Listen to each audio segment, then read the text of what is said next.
that awareness as adults on what we're doing and the intention behind the actions that we're taking are crucial. You have to work a lot with yourself, prepare your spirit in order to be able to be there for the children.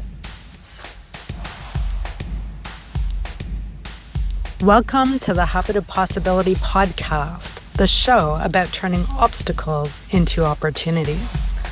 I'm your host, Robbie Spier Miller. Today, our guest is Sylvia Nunez-Gutierrez. She is a Montessori teacher, trainer, and parenting expert. Together, we will explore how Montessori, hypnosis, and NLP can help you become a more confident parent and raise more resilient kids. Hello, everybody. Welcome to the Habit of Possibility podcast. I'm your host, Robbie Spier Miller, and today we're welcoming Sylvia Nunez-Gutierrez, who's here to have a conversation about how we can use the habit of possibility with parenting. So welcome, Sylvia. Thank you, Robbie. Thank you very much for having me here. I feel honored of sharing this space with you, and I'll be glad to have a conversation with you. Yeah. So tell me, what got you interested in helping people with parenting? I think that ever since I remember, I was working as a teacher at a school. If we go a little bit backward, ever since I was a child, I wanted to become a teacher. Mm-hmm. So I started first with that idea of helping children, connecting children, especially while I was living in Mexico. We were speaking Spanish, but I was very interested in helping children learn English as a second language. So that's what brought me into the school system. And I was working directly with the children, but then I started integrating a little bit more. I came across to Montessori and I was fascinated about it. So I became a Montessori guide, started working at Montessori schools, and there's where I discovered that the best way to support our children was not only working as a teacher with the child, but also with the parents. Because if we were working together as a team, then things were running smoothly. We kept that consistency, that congruency between home and school, and it worked really well. So there is where I started, like reaching out to parents and giving some advice of things that parents could do at home as well to better support the children. And later on, years after, life brought me to this point where I have the opportunity to become a consultant and to work with parents and with schools. So that's a little bit of the story of where I got this idea of working closer to parents. Yeah, that's great. And as you know, my kids went to Montessori when they were younger, and there are lots of things about that approach that I really connect with. And one of the things that I loved in the school was they had this picture on the wall that said, as a parent, if you are doing something for your child when they can do it for themselves, then you're in their way.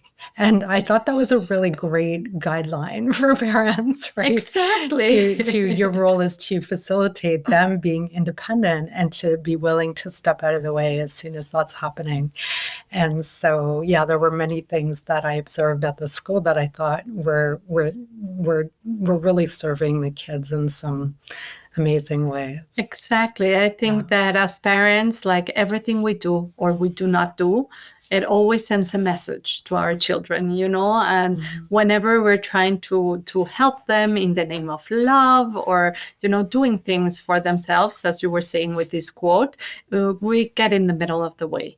And we send this message of you're not capable of doing things, and then our children are just going to sit down and rest and say like, okay, if mommy's going to do it, why should I bother, So yeah, that's the beauty of Montessori, that autonomy and independence that we're fostering in our children every day. Yeah, for sure.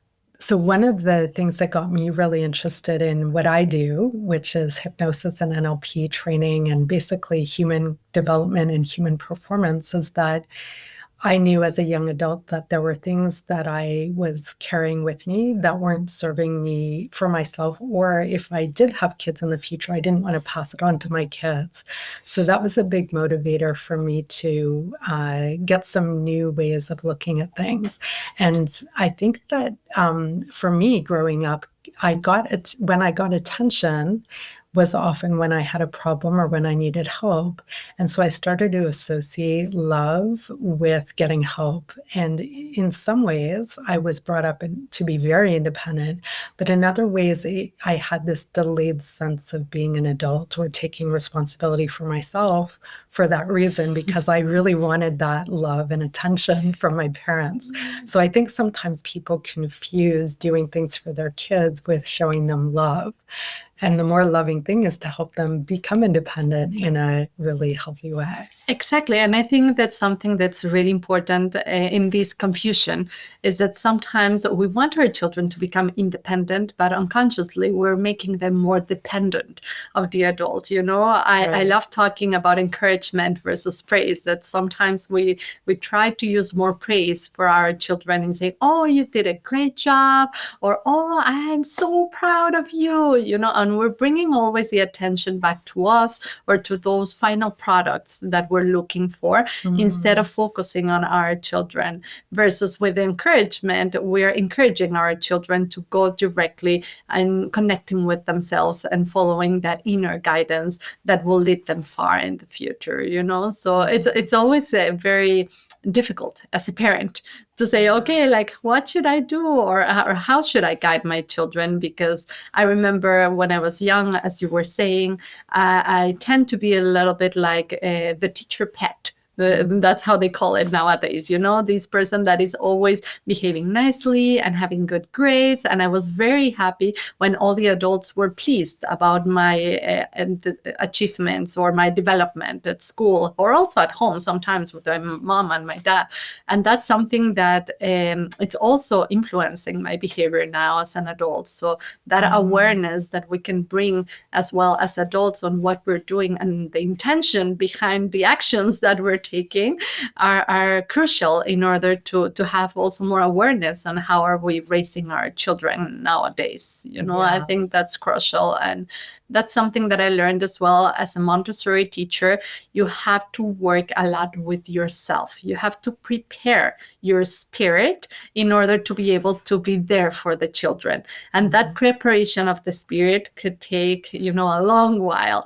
And it's not only in the classroom for Montessori or from the Montessori perspective. You have to live those values in your daily life. Because if not, there's no congruency, and children can feel when you're faking it and not really modeling it through example, So that's something that awareness, that self-work that we have to do has become like the most important thing that we have to consider when we are parenting children. Yeah, and that's a lifelong quest. And I work with a lot of people on that self-development, because as parents, if we aren't growing ourselves or challenging ourselves, and we're just running around in the same circle, even if that circle is reasonably good, we're not modeling for our kids, reaching for new things, having new challenges, being willing to learn from trial and error. And your comments about focusing on the outcomes of the kids, like, what they produce, versus noticing what efforts they're making or how they're growing. The key to building a really satisfying life is to take joy in the journey. Right? Exactly. And to keep learning. And as we do that, the outcomes get better and better. But, I know, for me, raising my kids, I was building this business, working a lot, and so was my husband was also busy. And so sometimes I think when parents are busy or doing other things, we look for quick, easy ways to give our kids attention that may not be truly serving them. And so having the North Star be looking at where do we want our kids to be, and when they grow up, are we living the kind of life we would want our kids to live? Are we modeling that for them? I think is a good starting point. But I think some people, and including myself, I've done this where we'll do things for our kids out of guilt or to make up for things or just to spend time with them, but the things we do aren't necessarily serving them. Exactly. And I think that all the parents in the world go through this phase of fear, insecurity, and guilt, because sometimes, as you're saying, we become very busy, or we're, focusing our attention on something else, because we are also humans. We're also persons. We're also, wanting to develop and try new things in our life. It's not that you become a mom or a dad and then you have to stop everything else. Everything and life will continue, but now you're having this different role, and having that clarity of the North Star. I love how you said it, having that vision of where you want to go.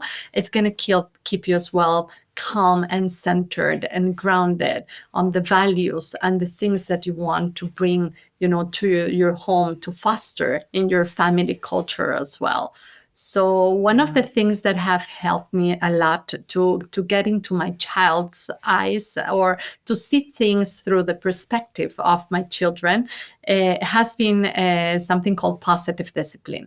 Because that's something that has brought me a lot of insights on how to connect with our children and how to create this sense of belonging and a safe and respectful community in our houses, or, well, schools, or wherever you are working with children. And what I love about it is that it provides you experiential moments where the parents can communicate and also share ideas with other parents, but also moments where they can act as children, so they can see and, also shape their own thoughts based on that perspective that the child is having. And for me, that was something that was like an aha moment when I was doing all these activities in my positive discipline training, because I was like, oh my God, this is how my kids are feeling. So I could see things from that perspective as well. And there were many things that were tying up with my ideas of, oh, I'm maybe not spending a lot of time with them, I'm maybe not seeing this or that. But there were many other things that my kids were getting by me being a busy mom, working out there in the world, because it was also this aspiration that they were seeing in me. Or I could see how all the routines that I was instilling at home, all the habits, all the things that I was trying to run every day were impacting as well, and in their own motivational aspirations in life. So it is very complex, as you were saying. Parenting sometimes can't be really easy, but when you have a clarity of where you're heading, everything else starts also like accommodating in a better place. Yeah, and knowing that they're eating and sleeping and breathing how you're living. And so the probably the most powerful thing you can do as a parent is to improve your own life. And none of us are perfect. We can all always improve. We all have our days or our moments. But if you're on that path and you're genuinely looking to expand yourself and your skill at dealing with the world or dealing with people, or whatever it is that matters to you, your kids will learn how to live that way as well. Exactly. And now that you were saying that we're not perfect, absolutely not. I love a phrase from positive discipline that it's have the courage to be imperfect. In everything you do, just have the courage to be imperfect, and model children how everyone is going to make mistakes in life, and how those mistakes are amazing opportunities for us to keep on learning and to keep on growing. And if we embrace a mindset where mistakes are seen as opportunities to grow, our children are going to have that mindset as well. It's also called like the growth mindset, not from Carol, like that. It invites children to keep being motivated of moving forward with all the resources that they have, and knowing that everything that they do not know or they do not have right now, maybe it's not available yet, but that they can develop in that direction if that's something that they're interested in. And the same happens with us as parents. We can also, keep on learning and renewing and renovating ourselves in order to become the parents that we really want to be for our children. Yeah, and in the hypnosis and NLP world, what we say is there's no such thing as failure, there's only feedback. And I get to see all the adults who grew up feeling a sense of shame with making a mistake and all the problems it causes for them in their life. So if we can raise kids from a young age to be really confident about trial and error learning, it's a huge gift to give them for their future. Exactly. And I think that's why I still, going back to Montessori, I fell in love with its philosophy, because that's that's what Montessori as well brings to the children, that opportunity to learn from mistakes and to construct their own knowledge based on the experiences that they are living, and knowing that they are capable beings of doing amazing things, that we just have to give them the opportunity, and that they can keep on developing at their own pace if we allow them to have that, you know? Yes, we are totally on the same page.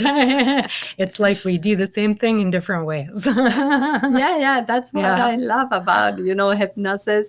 I think that you were introducing it to me, and I was surprised of all the commonalities that Montessori and hypnosis have. Yes. So I'm fascinated every time that I speak with you about it. Yeah. And I'm learning so much as well in this road of personal and professional growth as well.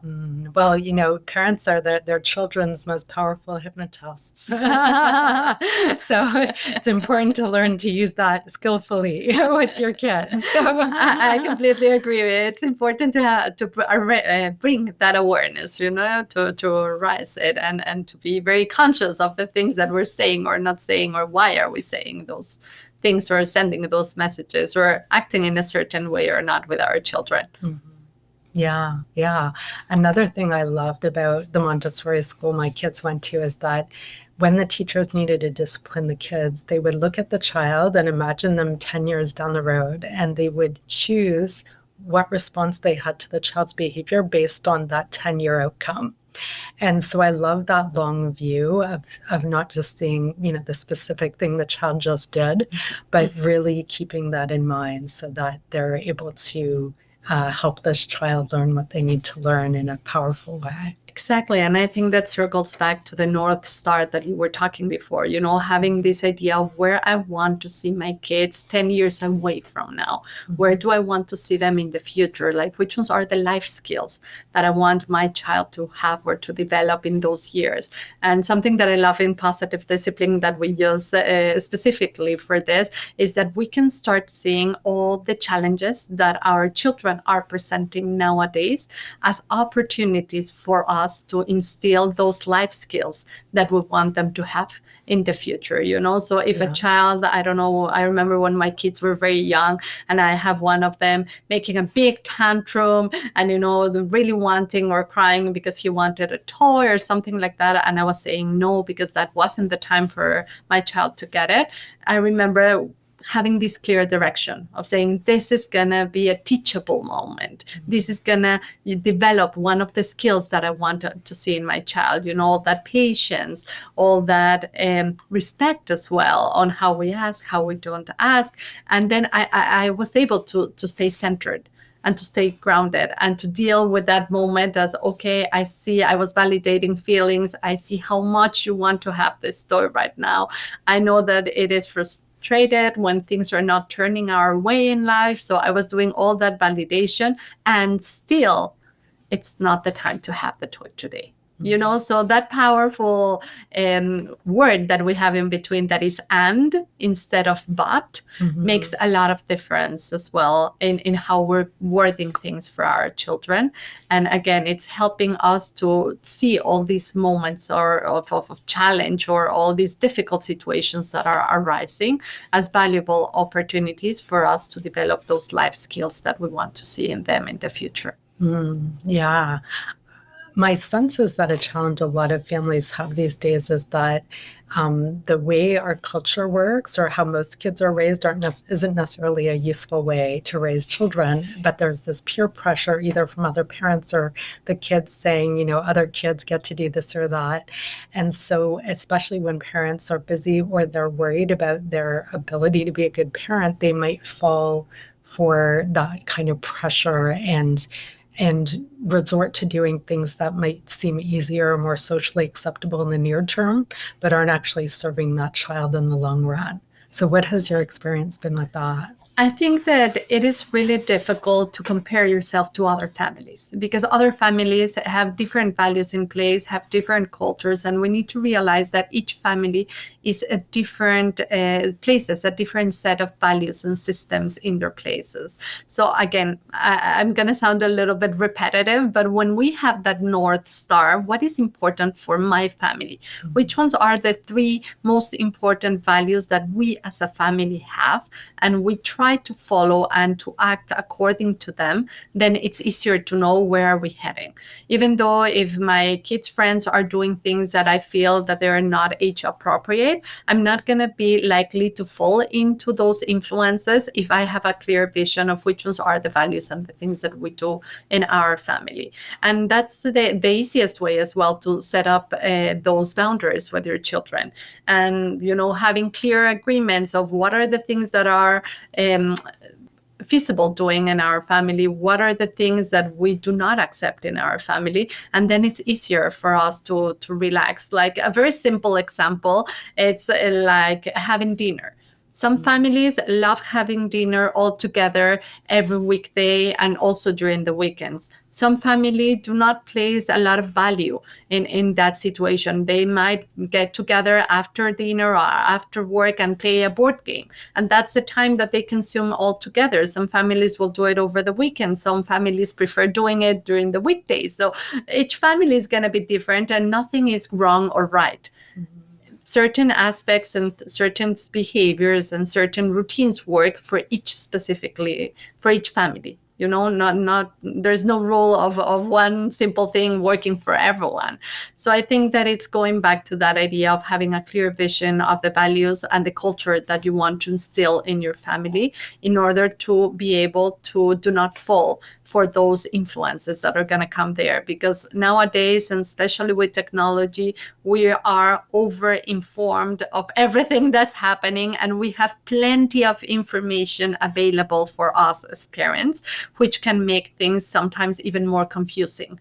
Because now it's like, okay, this lady is saying that this is working magic for her, and that is saying that, and I'm doing everything, the opposite. It's like, what should we do now? So it could be a lot of information out there, but again, when we bring it back to basics, it's back to having that clear vision of where you want to get, of having that awareness of the values that you want to instill in your family, on the aspects that you need to work as an adult as well to overcome the challenges that you have been carrying from the past in order to be able to be there and to better support the children in our lives. Yeah, so it's honoring the art of parenting, because everybody's going to do it differently, and every family has their own, constellation of things, right? We're on the whole solar system here thing with stars and constellations. Absolutely. But to really respect that and be confident in that, I think helps a lot, because, I remember when my kids were younger,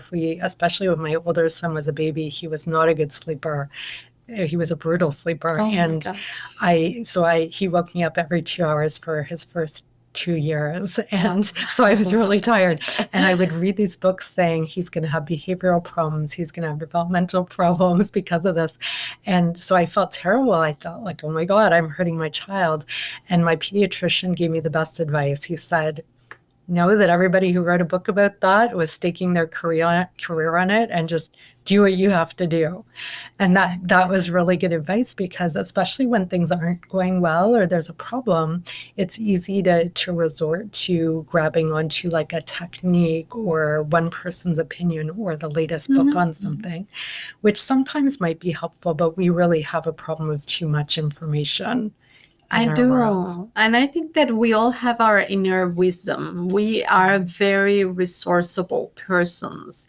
And that inner ding that is going to tell us what is right or not for our children. Because as you were saying with your kid, I'm so sorry to hear that you had to wake up that early every day for a long time. Because for me, it was completely the opposite. My kids, ever since they turned 2 months old, they were on a 4-hour schedule. So they were like eating, every 4 hours. And during night, they were falling asleep at 10, and then they will wake up until 6. Wow. But I also had all these books and lectures saying like, you have to feed a child every 4 hours, no matter if they're sleeping. So then I was still questioning myself, oh my God, should I wake up my child or not? Or what should I do? And thank God also my pediatrician was amazing. And he said like, okay, Imagine you're sleeping in the middle of the night, you're in that deep cycle of sleep. And all of a sudden, I wake you up with a big plate of food and I tell you, hello, it's time to eat. You're going to be opening your eyes and saying like, what are you talking about? It's not the right time. And he was telling me that. That's the same with your child. If your child is sleeping, let him sleep. Nothing is going to happen. He's developing, he's growing. And you can see that, month by month, when I was taking my children to the pediatrician, everything was going well. So I'm like, okay, no concern. I should stick to my own routine because I see that it's the best for my child. Maybe not for other kids, but for my children, it was working and I should kept on going, Yeah. So again, each family, it's completely different one from the other. And we as moms or as parents have that internal ding, that sixth sense, if I would say, about knowing, what your children need or not at specific moments. Sometimes, when you're saying yes to something, whenever you fall for that cultural pressure and that you say, yes, you can do this. And then, oh my God, you feel that hunch in your stomach saying like, oh, maybe this is not a good idea. Yeah. And, that have happened to me. And I'm being very honest with my children and just saying, you know what? I think I said yes because everyone was saying yes to it. But in the end, I think that maybe we're not ready for that. Maybe let's create a plan in order to get ready to that moment. It could be something as riding a bike to school. All children started riding bikes to school. And my kids right now are 10 and 12 years old. So especially when it happened with my son, I was like, I don't know if you're ready for that. But mommy, everyone else is doing it. And he was extremely excited about it. But I was like, okay, let's take baby steps on it. First, why don't we go on a weekend and we ride together? So like that, we create a plan. We see the road. I see how are you developing. I can see if you're ready or not. And based on that, later we can take a decision. But without making a plan, without, going along the route with my child, I wasn't ready for saying that yes. Yeah. So it depends on each family. And I think that honesty and that inner ding that is telling you what's right or wrong with our children, it's really important. And we have to truly listen to it. And so that is a great example of stepping into your child's shoes, just like imagining what it's like for them if you wake them up when they're in a deep sleep and try to put some food in their mouth. You're able to step into their world and actually see the relationship between where they're at and what they want to do. So you can build a bridge for it. You can help them build a bridge to it instead of simply following rules that are external rules or pressures.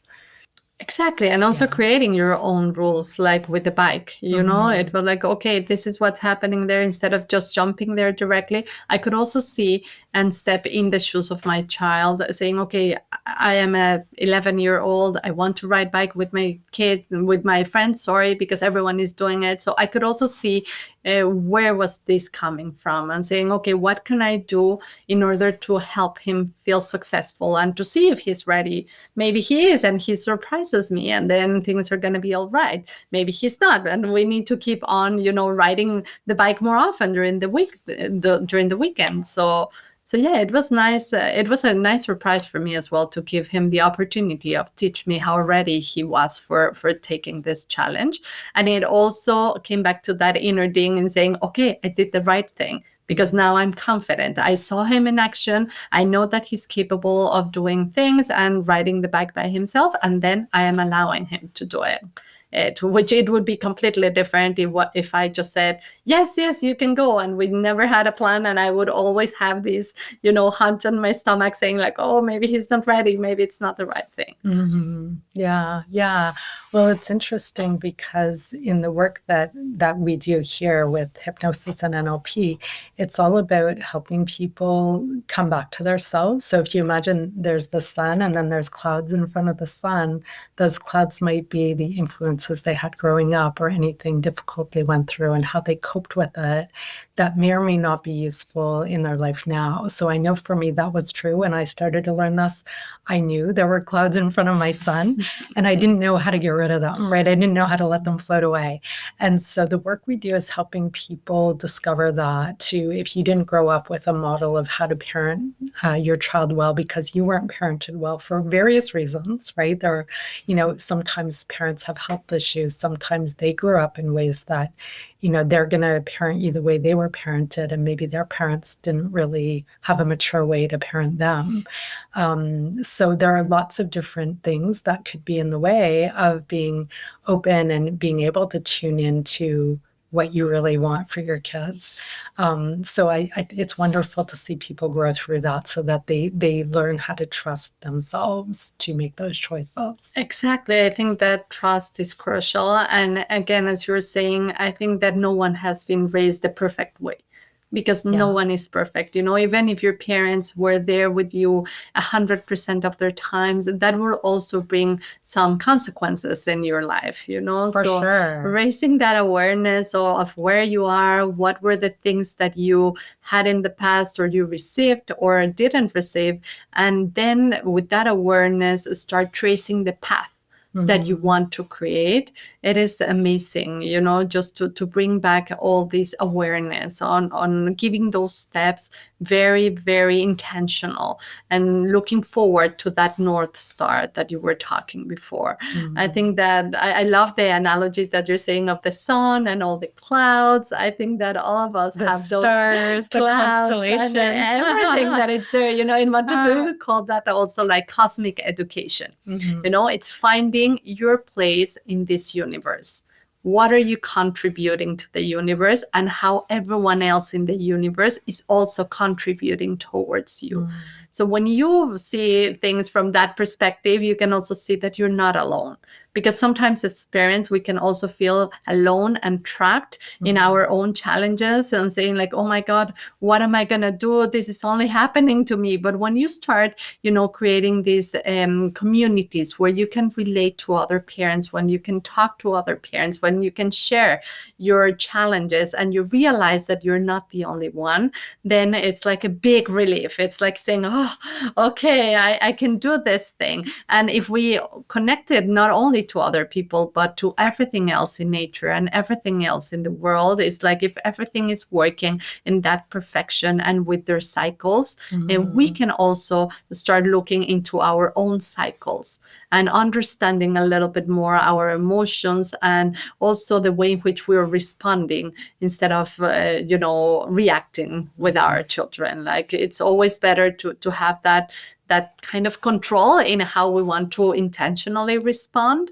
rather than just having emotions all over the place and reacting in every challenging situation that our parenting journey is bringing in.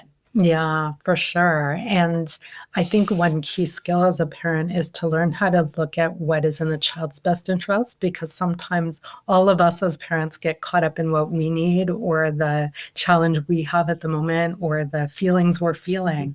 And so to be able to be aware of that and manage that well enough that we can actually take action in relation to what that child needs is a big deal. And I think that that's an area that a lot of people really appreciate learning how to do better. And it's easier for the children to actually trust the parents to lead them when they know. Children sense if discipline or feedback or whatever's happening is coming from a place that's in their interest versus in the parents' interest. They just know. Yes, and that's true. true. And if we're all honest, we can admit that there are times where maybe we were not responding to them based on their interests, but our interests. Absolutely. And so the more we can build that muscle, the easier it is for us to build this relationship where the child will actually learn what they need to learn, because we're playing that temporary role of guiding them so that eventually they can guide themselves. And if they can't trust their guide, then they have a problem. And so I see a lot of that with adults, because if they don't trust their own guidance, they end up in a lot of debate, or running from one thing to another, or not trusting anything in the world and ending up lost. So it can have really big impacts on people's lives. Yes, absolutely. That trust, it's crucial for everything else to develop, you know. And sometimes when we are talking about that preparation that we need to have with ourselves in order to move forward, it's also important to consider that we are always as parents trying to do our best with the resources that we have at our hand at that time, you know, because sometimes this guilt, this blaming, this shaming, it's coming along the way, saying like, oh my God, what did I do? How come did I reacted in that way instead of doing this or that? And it's like, okay, when you forgive yourself for things that have happened in the past, and you understand that you were trying your best with the resources that you have at hand at that time, then things are getting a little bit lighter.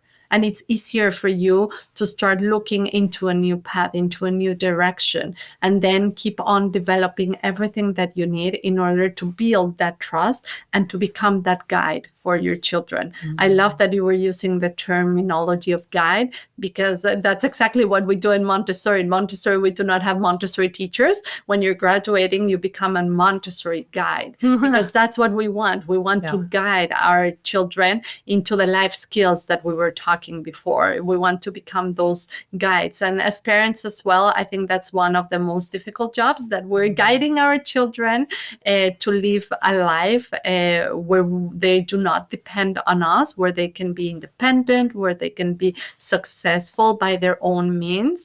And that means as well getting away from mommy and daddy. And sometimes we are the ones that are scared about that to happen. And that's why unconsciously we are doing behaviors that make our children even more dependent on ourselves, instead of letting them, you know, be free and raise and walk their own paths. Yes, yeah. And, you know, when people get caught up in guilt or shame, it makes it very hard to learn, because from a subconscious point of view, those are awful feelings. And so people just want to get away from the whole situation, or they're trying to resolve it in a really intense way where they're needy for a resolution, which usually doesn't lead to good learning. And so, you know, we look at it as, you know, what the behavior was either useful or unuseful, and we can change it, but we don't want it to look at it as a reflection of who we are as a person. So we help people learn how to do that. A lot of people don't know how, but as a parent, if you're caught up in any form of guilt and shame, your kids will also learn how to feel guilty and feel shame as they grow up. And those are really unhealthy places to be, and they make it really hard to grow into the person you want to be. That's true. And whenever we have that awareness, again, I always joke with, you know, teachers and parents, that we as parents have like a Wi-Fi connection with our children. So everything that we're experiencing, everything that we're feeling is being passed on directly to our children, even if we want it or not. You know, as a Montessori guide in a classroom, it would look like, you know, when you're entering the class and it's very chaotic and everyone is loud and they're running and they're not listening. And all of a sudden you realize like, oh my God, yes, I'm feeling anxious today. I am not where I wanted to be. I didn't leave all the problems that I had, you know, at the door of the school. I'm still thinking about it. I'm still bringing that energy to the classroom, and that is transferred to the students. So as soon as you as a teacher start, you know, gathering yourself and calming down, you can see how the energy of the children start also, you know, like reacting to that energy that you're sending out to the universe. And I think that for parenting, it's kind of the same. If we get stuck in certain emotions or certain patterns, those emotions and those patterns are going to be repeated by our children. And that's why I think that the work that you're doing with parents, it is amazing, because you're helping them to get to work with that nitty gritty, you know, those things that we as parents try to avoid, that we do not want to look at them, we don't want to connect with them, but just by opening those boxes and healing those emotions, it's going to be a way in which we can become more powerful as well as parents, because then we're going to get in control of it instead of having fear of those those big emotions. And by consequence, we're going to show our children a way out of those emotions. Because if we feel trapped sometimes when we are filled with shame and guilt, that's the same way in which our children are dealing with shame and guilt. But if we find a way out of it and we model our children that way, later on in life, it's going to be easier for them as well to move forward. Yeah. So that's the magic power that we have and the magic connection that we have with the children in our life. One of the, yes, and one of the things I find really awesome is that kids are so flexible. So even if you mess up, if you move on to do it better, they'll pick up on the better part of things. And so there are a lot of chances to have a redo or to grow and learn and become better as a parent, and trust that your kids will just, they'll go with that. And that's, I think a really powerful thing, and it helps people to make peace with whatever they've done in the past and see that we need to focus on what needs to happen next. Exactly. In positive discipline, we have one activity specifically for parents that it's recovering from mistakes, how to recover from mistakes and how to make amends with our children. Because yes, we're all human. We're all going to go through all those curves of emotions, and we're going to be upset sometimes, and we're going to lose it in front of our children, But then what's after that? Should I leave it just there and never talk about it, and then teach my children that that's okay to feel uncomfortable and then to avoid conflict in the future? Or should I go and talk about it? When you recognize your own mistakes as well as parent, and you come and you say, I shouldn't have raised my voice like that. I was coming out of work and I was extra busy thinking in all the things that I have still to work on.